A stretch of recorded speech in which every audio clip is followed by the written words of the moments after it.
போன வருஷம் பார்த்தா நெறைய பேரு லவ் பண்ணி கல்யாணம் பண்ணியுமே பிரிஞ்சு போயிருப்பாங்க. அவங்களுக்குள்ள ஒரு புரிதல் இல்லாம. நெறைய பேர் நினைச்சது நடந்திருக்காது. இவங்கள மனசுல நெனச்சிருப்பாங்க. ஆனா வேற யாரையாவது கல்யாணம் பண்ணிட்டு போயிருப்பாங்க. நெறைய பிரச்சனைகள் அந்த காதலுக்குள்ள வந்திருக்கும். ஆ அதிகமா வந்து காதல் அப்படின்னு பார்க்கும்போது, இந்த கேள்விய நான் கேட்கலாமா, கேட்கக்கூடாதான்னு தெரியல.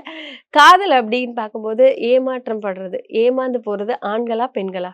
பொதுவாவே வந்துப்பா, அன்பின் உச்சக்கட்ட வெளிப்பாடு சந்தோஷம், அந்த பகிர்வு அப்படிங்கிறது தான். சரிங்களா? இதுல ஏமாற்றப்படுறதும், நம்ம ஏமாந்து போறோமா அப்படின்னா, எப்பயுமே உச்சக்கட்ட அன்பின் வெளிப்பாடா நம்ம காட்டும்போது, அதீத பற்று எங்க வைக்கிறோமோ, அங்க தான் பிரச்சனை, பிரிவினை சந்திப்பாங்க. ம். ஸோ இதுல ஆணுக்கும் உண்டு, பெண்ணுக்கும் உண்டு. ஆண் எந்த அளவுக்கு நெறைய இப்ப நான் பார்க்குற வரைக்கும் பார்த்தீங்கன்னா, எந்த அளவுக்கு ஈக்குவலா பெண்கள் வராங்களோ, அதே அளவுக்கு ஈக்குவலா ஆண்களும் வெயிட் பண்றாங்க. ஆ. ஸோ நான் இப்ப நெறைய கவுன்சிலிங் மாரியே இது கவுன்சிலிங்காவே போயிட்டு இருக்குன்னு வச்சுக்கலாம்.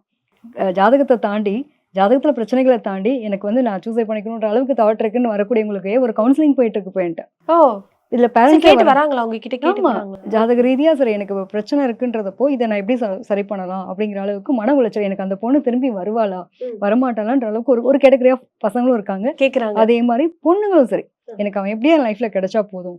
அப்படின்ற அளவுக்கு நான் என் பேரண்ட்ட மேம் நீங்க வேணா என் பேரண்ட்ட பேசுங்க. என் ஜாதகத்த பத்தி பிரச்சனை இருக்குன்னு சொல்லுங்க.